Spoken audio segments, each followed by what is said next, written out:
So do you want to get it started? Welcome, everyone. My name is Sue Frame. I'm a volunteer leader with Chisago Lakes Area Indivisible. Welcome to our town hall. This town hall is sponsored by Duluth Indivisible, Metro CD8 Indivisible, and Chisago Lakes Area Indivisible. Thanks so much for joining us tonight. Tonight, we're going to hear from John Paul McBride.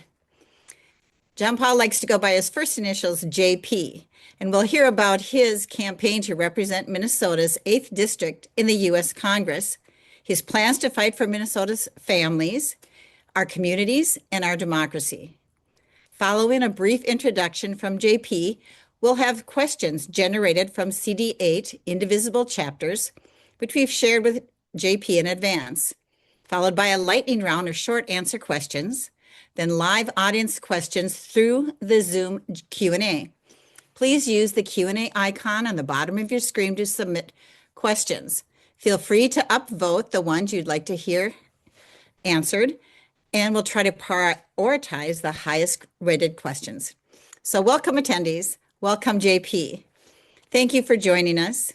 We're going to spend about an hour together, but in the first 2 minutes, JP, what are the most important things you want us to know about you and your candidacy? Why you? Why now? Well, thank you for having me. It's great to be out here doing these things. I'm JP McBride. I was born and raised here in Duluth, Minnesota. I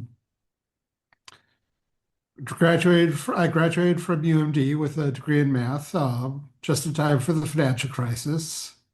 I spent a lot of time on the unemployment rolls and eventually got diagnosed with autism, and I went through a really tough part of it was a really tough part of my life. I went through depression and uh, eventually I was able to fight my way through it, and I'm in a better place now.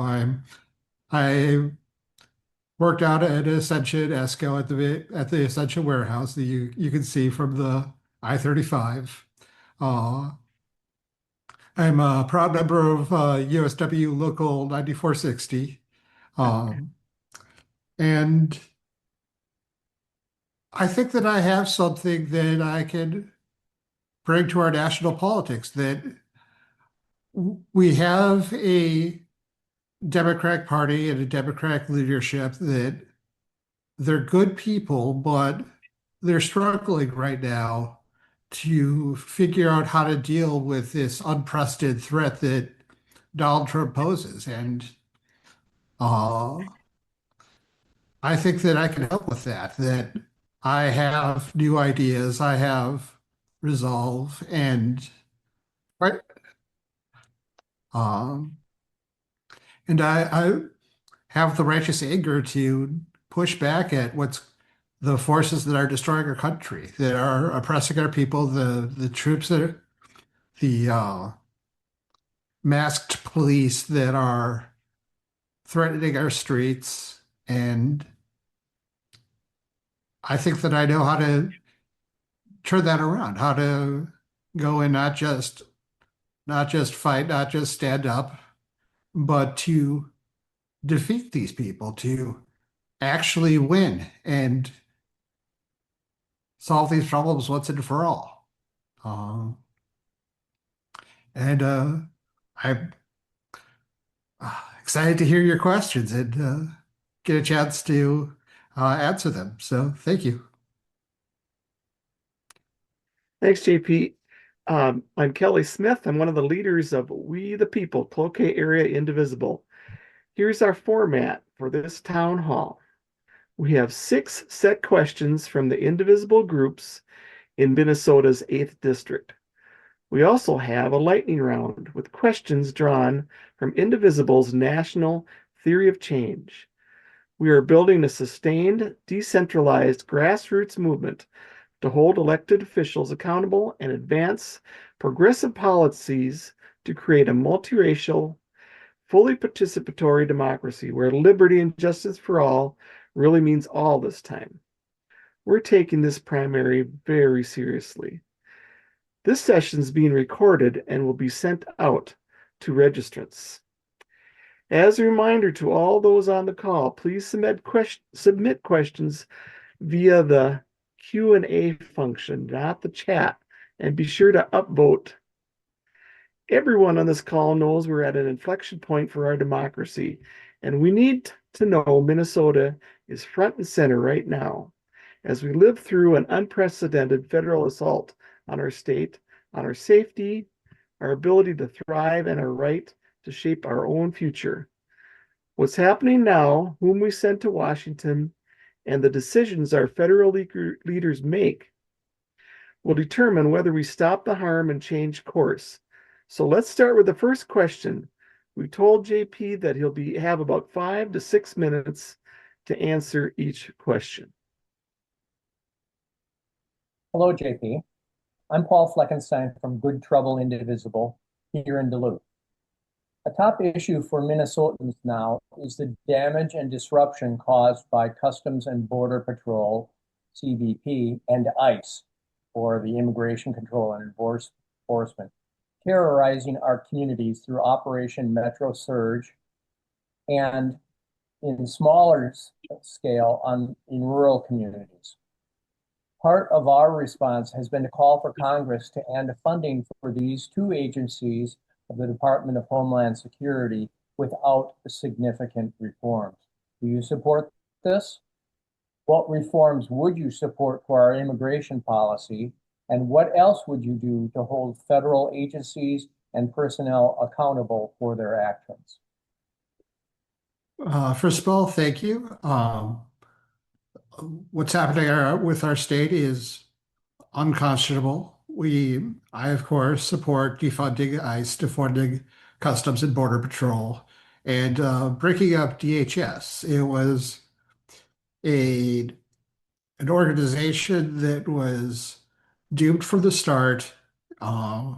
We created it out of the trauma of 9/11, and it's simply not serving its purpose anymore. We need to break it up, disband ICE, and bring back the Immigration and Naturalization Service. And frankly, I think that we need to go even further, that it's important to remember who's responsible for all of this chaos and all of this death. It's not just the agencies, it's not just the agency heads, it's the Republican Party. It's the politicians that have made their political fortunes on demonizing minorities and demonizing immigrants. And my solution, and I think that I'm the first person in the Democratic Party to suggest this, but I believe that we need blanket amnesty for all undocumented immigrants, blanket citizenship for all immigrants, documented or not, with full voting rights. That's the only true way to make these GOP politicians pay for their rhetoric. And it's the only just thing to do for the people who have been ground under the boot of this bigoted and fascist and white supremacist administration.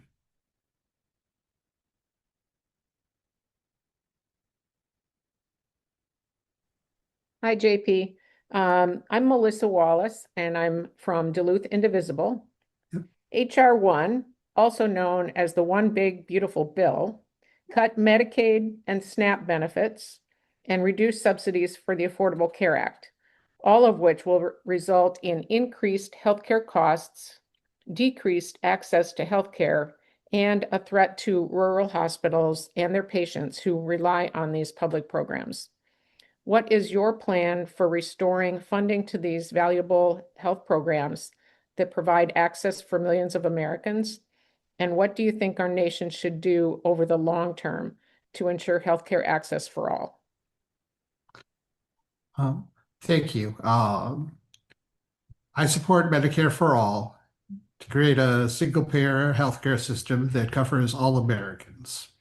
I think that we need to break this cycle of where Democrats take power and marginally expand healthcare to some people and then the Democrats lose power, and the Republicans go and unroll everything that the Democrats did. I think that we need to go straight to the solution, straight to covering every single person, regardless of who you are, regardless of how much you can pay, every single person. And I have some personal experience with this that I have a good friend of mine died from a treatable healthcare condition just before his 30th birthday. And I think that um, beyond just eliminating the costs to the regular to every patient, that we need to focus on eliminating the administrative burden of signing up for healthcare in the first place. There shouldn't be any coverage windows. There shouldn't be any limited signups. There shouldn't be having to pick out the plan that's right for you. 'Cause I hate that. I hate that political slogan. You choosing the plan that's right for you. It implies that you have to avoid plans that aren't right for you. And I don't think that people these days should be made to jump through hoops like that. And um, I would make it my contribution to Medicare for All will be so that you can sign up for insurance right at the point of care, right when you show up to the hospital with a problem. Like you show up, and if you don't have insurance, they'll give you a Medicare card right on the spot. And I think that particularly when you need to have a healthcare system that works for young people, particularly young men, that kids are just irresponsible. They should be irresponsible. And we need to create a system that works for everybody.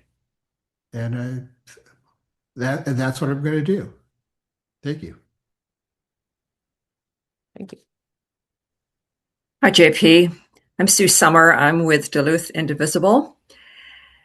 Candidates without legislative experience often find themselves at a disadvantage against an incumbent opponent. How do you plan to proactively address this experience gap? Well, thank you. That's a good question. Um, I don't have any prior legislative experience. Neither do any of the other declared Democratic candidates so far. And frankly, Pete Stauber didn't really have any experience either when he was first elected. I think that um, there is plenty of institutional knowledge in Congress already, and I'm not going to be alone when I get elected. I'm going to be joining a caucus of hundreds of other very experienced Democratic politicians, and I think that it's important to bring a fresh look to the table, that people get tunnel vision on fighting the same old fights over and over again. And it's important for somebody new to come in and take a broader look at things and look for a new strategy. And in particular, I think that the standard career route for politicians, where you start out in municipal government and then get elected to state government and then finally to the federal government, uh, it teaches some bad habits that at lower levels of government, like at the state and municipal level, um, budgeting is king. The overriding responsibility is to balance the budget and not spend more than you take in. And that doesn't apply at the federal level quite as much. That the federal government and the federal spending is a completely different type of game. And I think that a lot of that the obsession with deficits and austerity spending is a bad habit that uh, that lawmakers who come up through the system are kind of prone to. And I think that I would be a good voice to push back against that, say that we can do more, that anything that we can do, anything that we do, we can afford to do. And I think that that's something you don't hear often in Washington. Thank you. Hi, JP. My name is Amanda Mosiniak, and I'm with Duluth Indivisible. So you have an entrenched opponent with $1 million in cash on hand, whose votes have hurt or will hurt our farmers, our miners, our election security, our relationship with Canada, the recreation economy northern Minnesota depends on, our hospitals, etc., on and on. He won the last election by 67,000 votes. And our analysis says roughly 63,000 eligible voters did not vote. What is your ground game to win this thing? Well, first of all, I empathize with anyone who hasn't voted in the last couple of elections. It's not just that things have been bad. And I learned this with depression. It's not just when things are bad, it's when the future looks hopeless. And we've kind of got our politics have gotten stuck in this destructive freeze-thaw cycle of Democrats take power, make some incremental reforms, then Republicans take power and undo all of that. And it leads to a situation where people treat voting as just a duty and not as an opportunity to make a better future. And for my part, I'm going to go and offer a real hope of breaking that cycle of creating a system where Democrats can have a durable and lasting majority to hold power for decades and actually see all of the important changes that we need to do through to completion. That we need to break the Republican stranglehold on the media, on the campaign finance, and on the levers of power. And I want to be at the forefront of that. And an important thing that I found is that we as Democrats have found ourselves alienated from the darker emotions, that we're supposed to take the high road. We're supposed to be positive. And there's real anger within me. The stuff that's happening to our country and that's happening to our people isn't okay. And there's the old Patrick Swayze movie Roadhouse. There's a line that I like from it. It's be nice until it's time not to be nice. And I think that we need to embrace our righteous anger. And I've on the campaign trail on these town halls, I've been going around and raising my voice, and a guy in International Falls came up to me afterwards and told me, "Thank you for giving me permission to be angry." And that really sticks with me. And that I think that we as Democrats need to give ourselves that permission to lose our cool and actually rage at the injustices of the world that the Republican Party is inflicting on us. Thank you. Thanks, JP. I'm Hallie Pond. I live in Pine River, Minnesota, and I co-lead Brainerd Lakes Area Indivisible. Shifting gears away from the candidacy and the campaign trail a bit, I want to talk about the division of wealth. The chasm between the wealthy and poor has been growing everywhere in our country and our world, but rural communities are feeling it particularly intensely. And many rural homesteaders feel pretty left behind. Housing is a challenge. School districts and local infrastructure are under duress. For example, there's not a single hospital or urgent care center in the 2,000 square miles that make up my homeland of Cass County. And, many small town Minnesotans don't really feel seen by our leaders or don't feel seen in the policies that govern our land, which can fuel some degree of resentment or disengagement in the civic process entirely. And now there are spikes in the cost of diesel and fertilizer due to the war against Iran, and those costs will fall disproportionately on our rural communities. So all this is leading up to the questions of how do you plan to rekindle trust with rural and small town voters and prioritize our well-being? And how can we partner together to bridge the urban-rural divide across our sacred homeland? Well, first of all, thank you. Thank you for the question. One thing that I found is the further I drive to go to events, the better reception I get. I I I'm from Duluth. I'm a city boy, and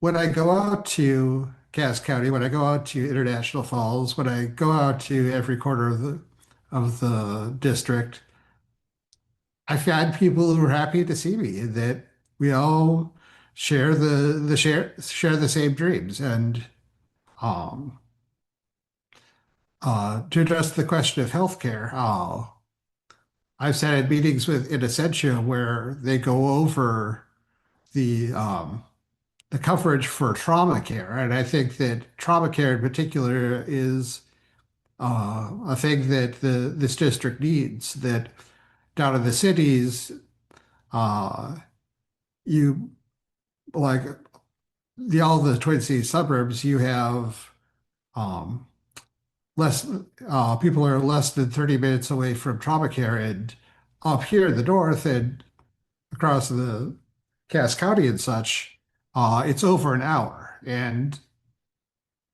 for trauma care, it's every second counts.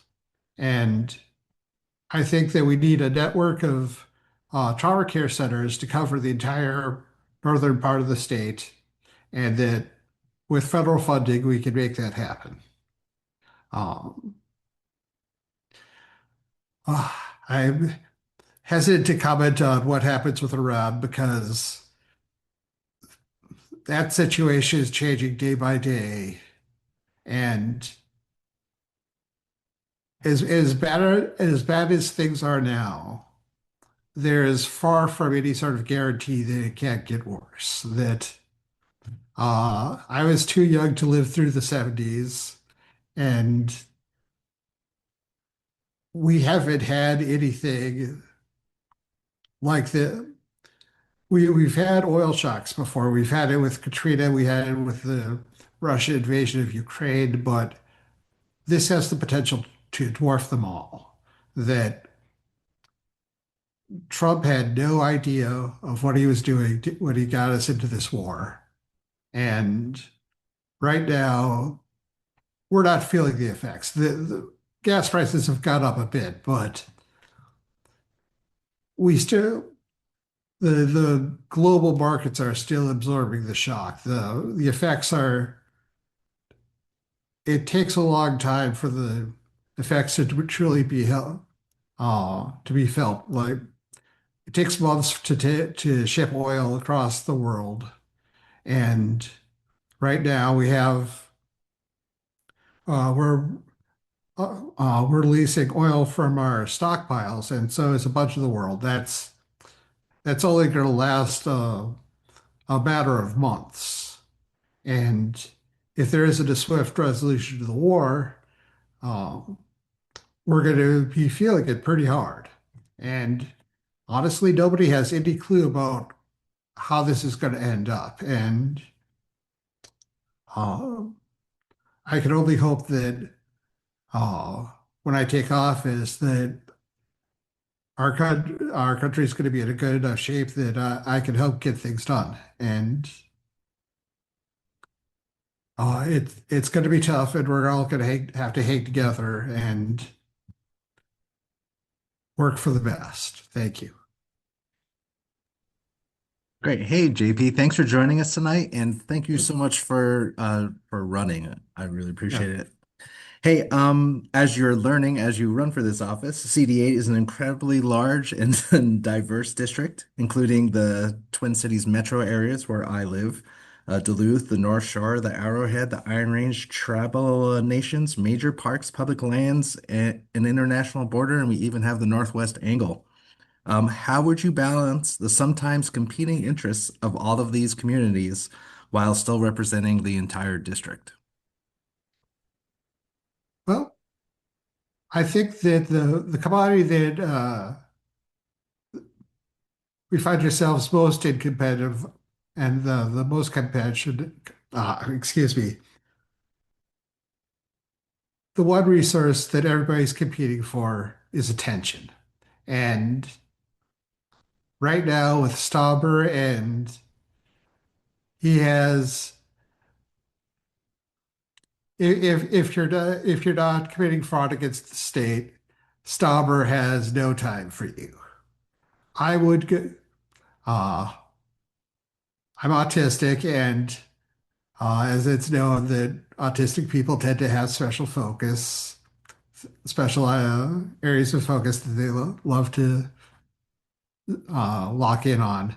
And for me, that's politics. I'm truly interested in, at a biological level, of all of the intricacies of everything that's going on in politics and in this district. And I've learned so much traveling around the northern part of the state and learning about all, all, all of the little things that are going on. And frankly, I don't think that anybody's in competition with anybody else. No, that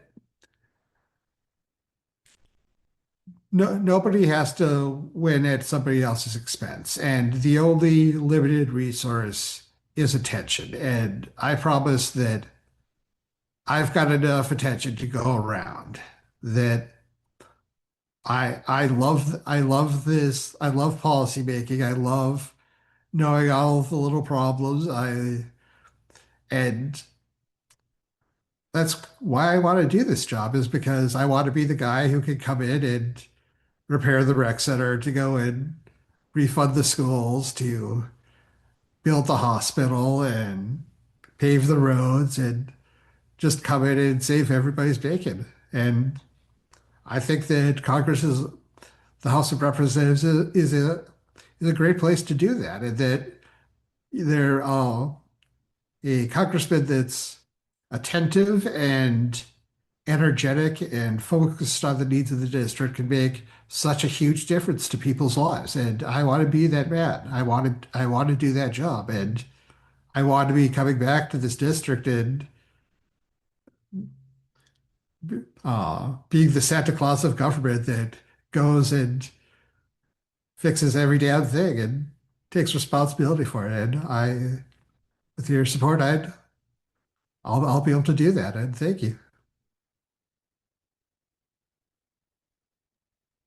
Thanks, JP.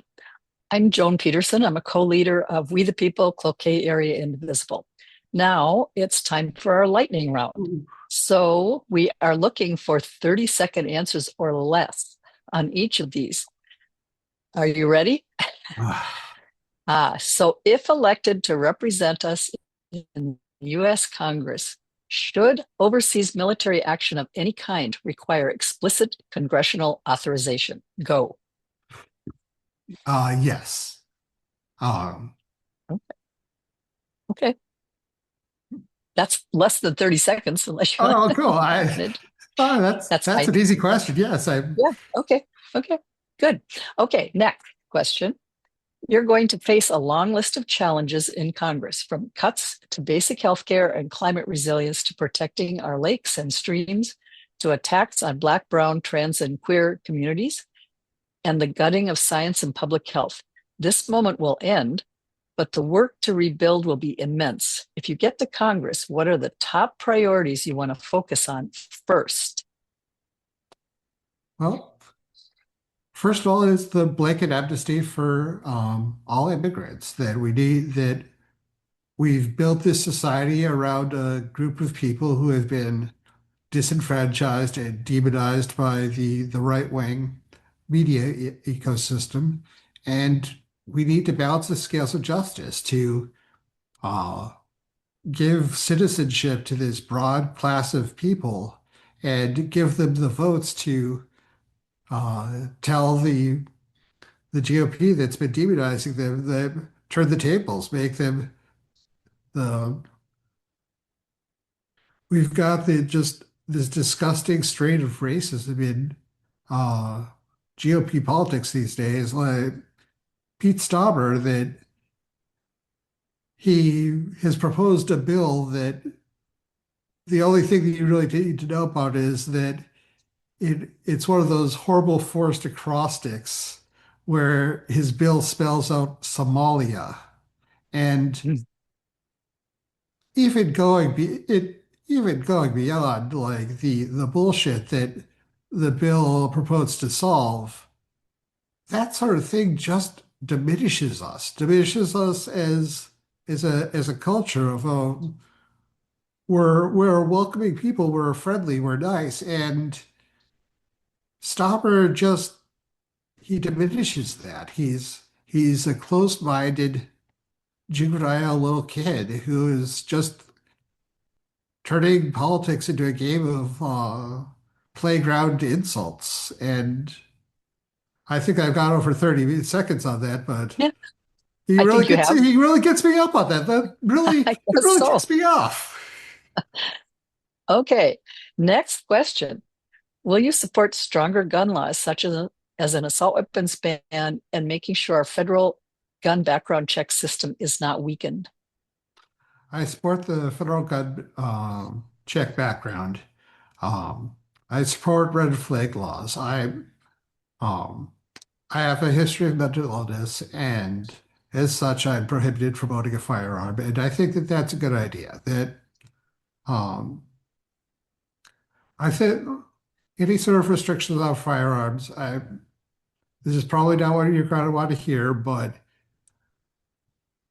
gun owners have a veto power over that. There's no gun control that's going to happen without um, the enthusiastic backing of gun owners. And we're a rural district, and uh, at some point we have to choose our messaging. I believe that the Trump administration is an authoritarian fascist movement that intends to subvert our democracy. And well, a lot of gun owners see their guns as their last line of defense against tyranny. And I think that if we're going to go and say that actually, no, you don't need your guns, then people will simply not believe us when we tell them that Trump is a fascist and that he's threatening to destroy everything we stand for. And um,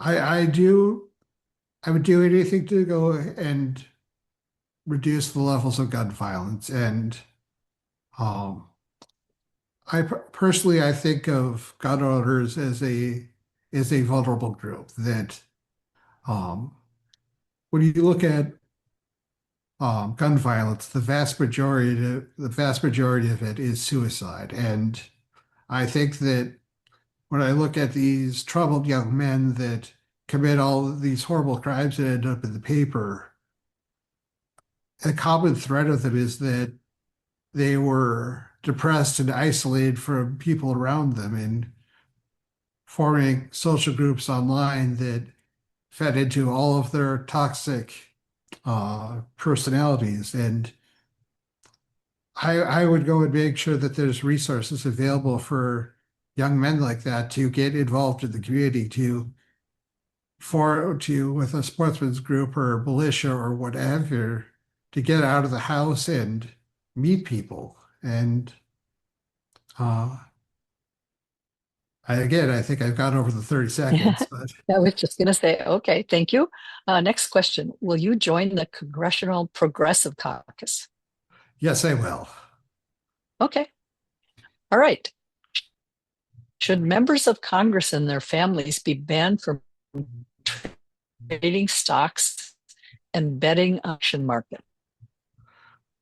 Well, I think that Congress people should be banned from owning and trading stocks, and I believe that those prediction markets should just be banned altogether. It's just gambling. Who are we kidding? Okay. Okay, next, what is your position on the role of non-disclosure agreements with respect to private corporations and elected officials? Oh, this is about the data center in Hermantown. I have no idea what's going through their heads. I, of course, would not. I don't believe that elected officials should ever sign non-disclosure agreements, and I think that even if you are trying to hide something, it's a bad idea because you're just letting everybody know that you're hiding something. Yeah, yeah, no. Okay. Okay. Okay, that's fine.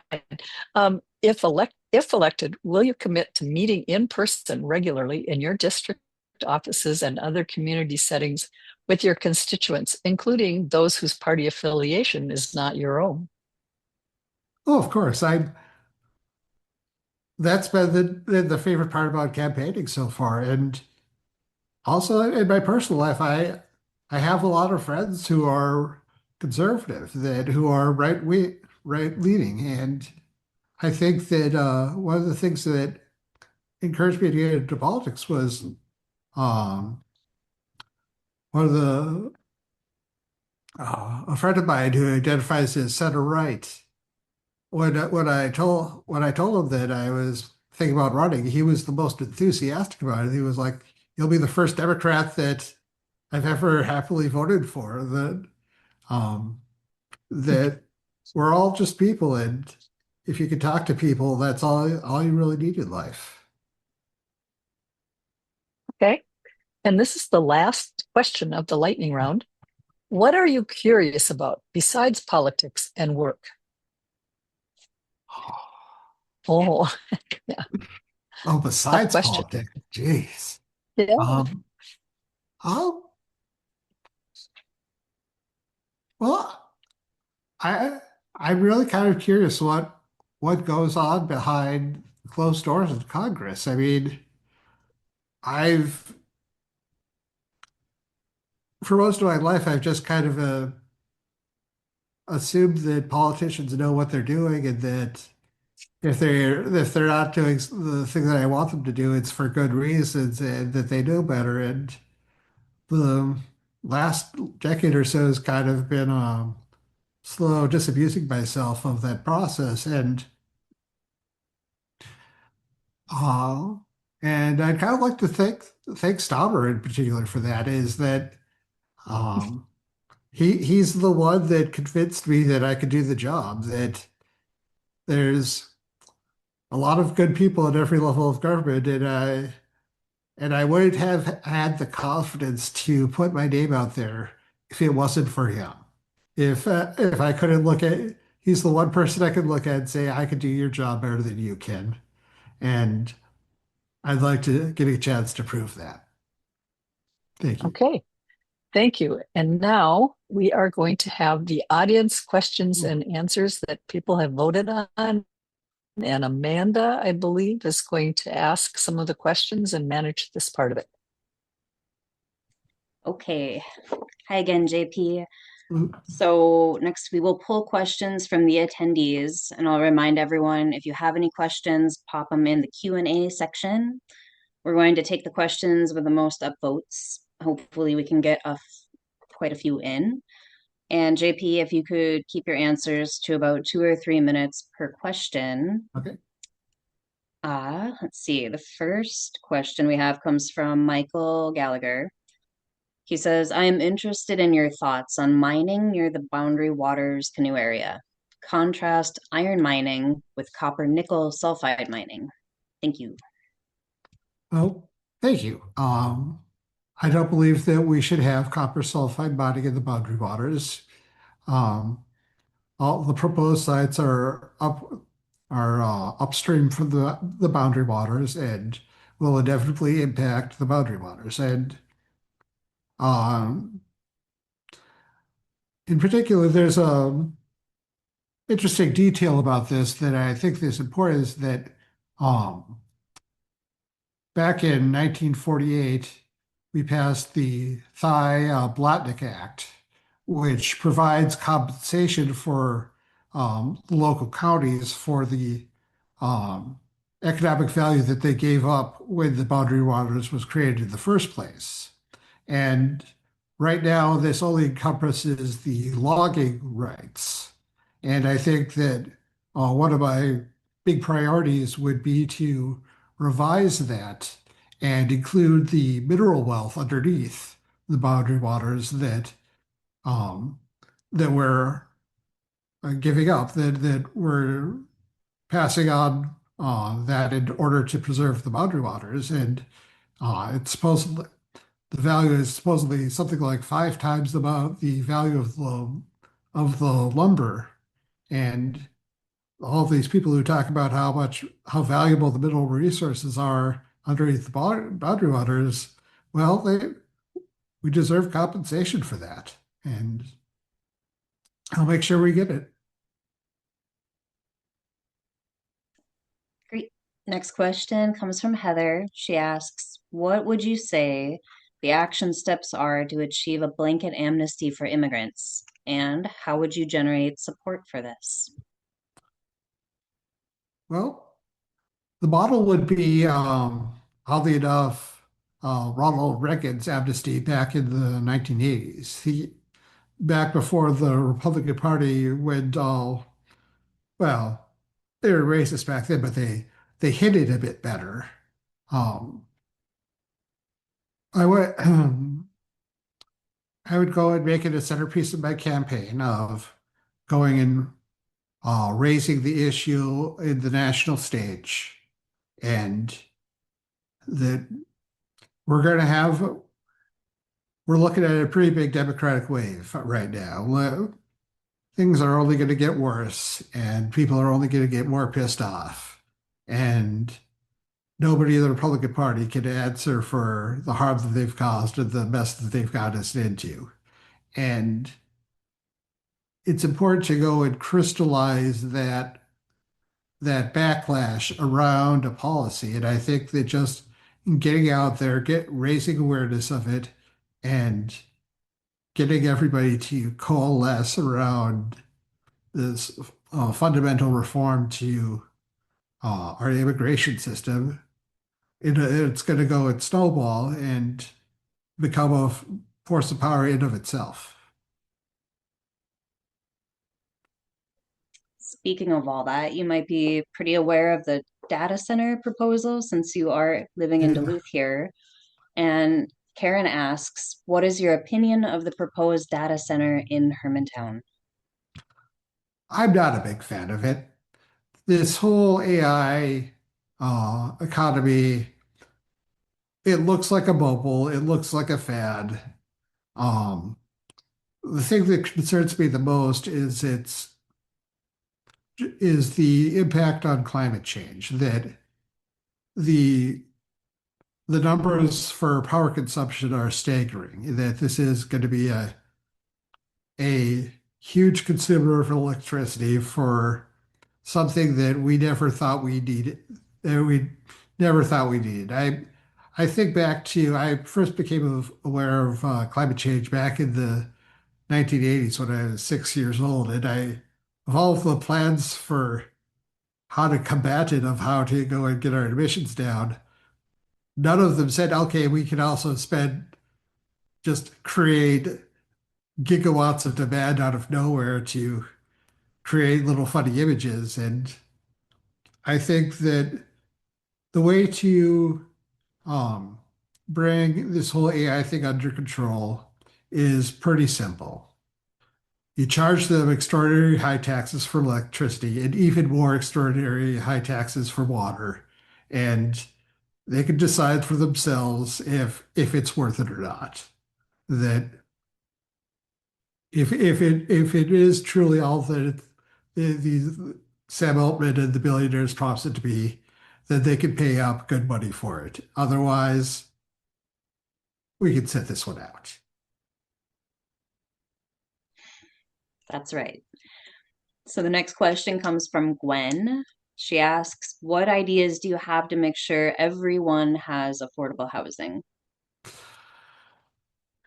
Well, the tricky thing about housing is that there's a lot of local stuff about it. That Duluth's housing problem isn't the same as Hibbing's, it isn't the same as Virginia's, and it isn't the same as the Twin Cities. So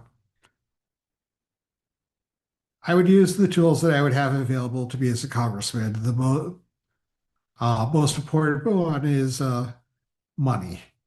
That there are a bunch of people with good ideas how to improve housing, and I'm going to make sure that they all get funded. Um,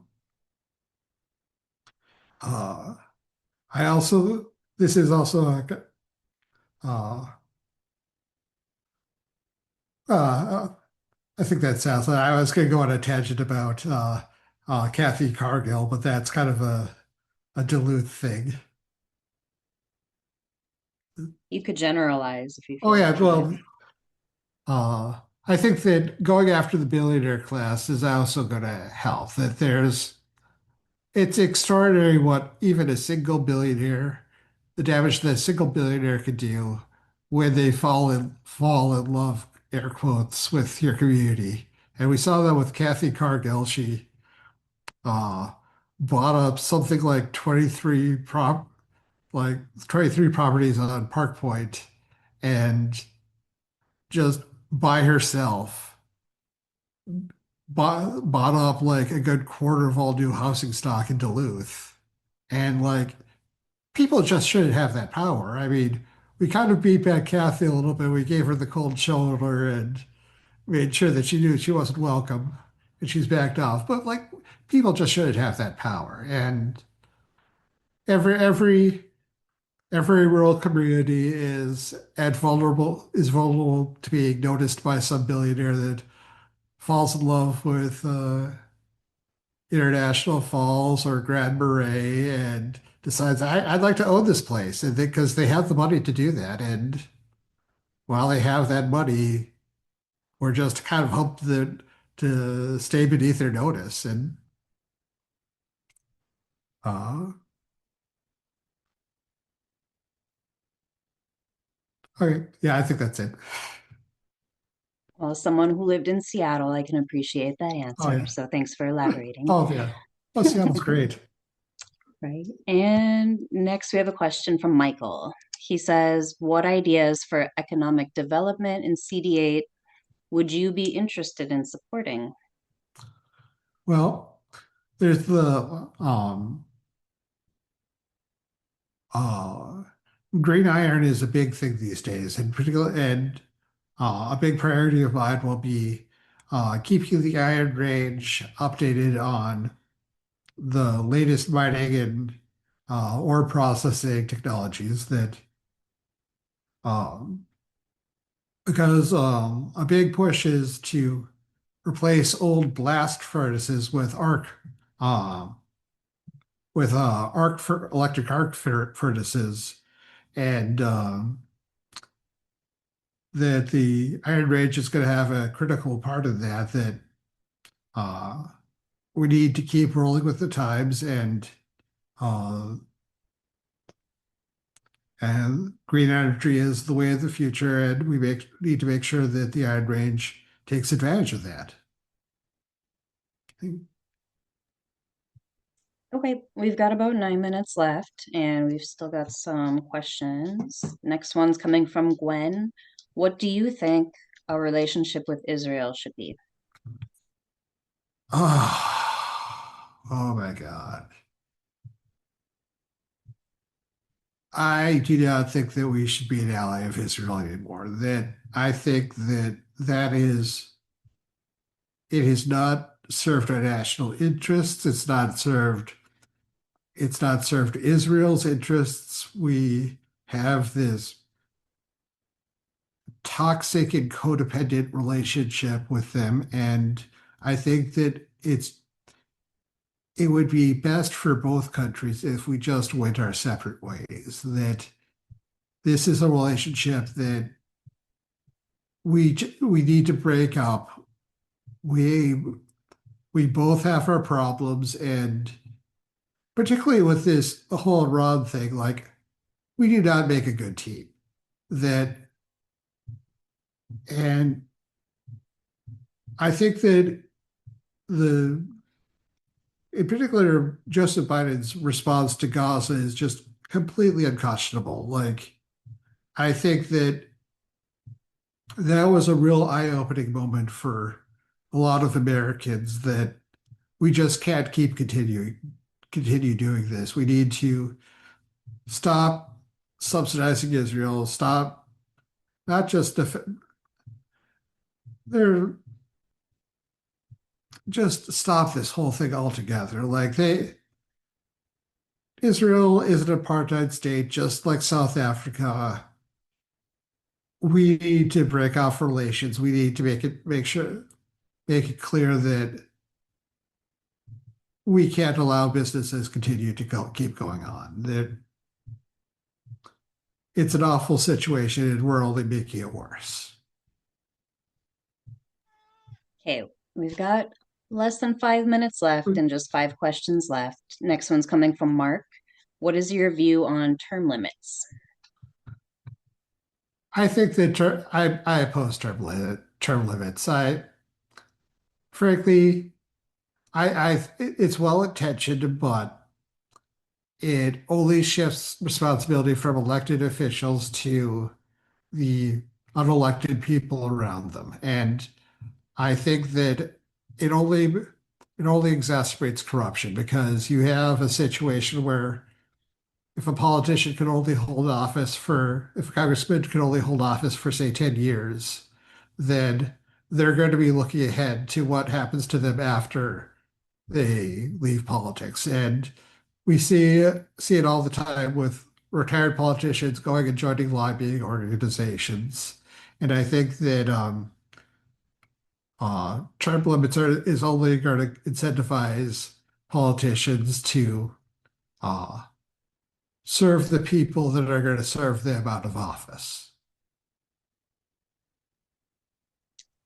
All right, we have a follow-up question from Nancy. She asks, did you really say you'd grant voting rights to all immigrants, legal or illegal, or did you just mean amnesty? And further, how far would the amnesty go, time-wise and legally speaking? I would go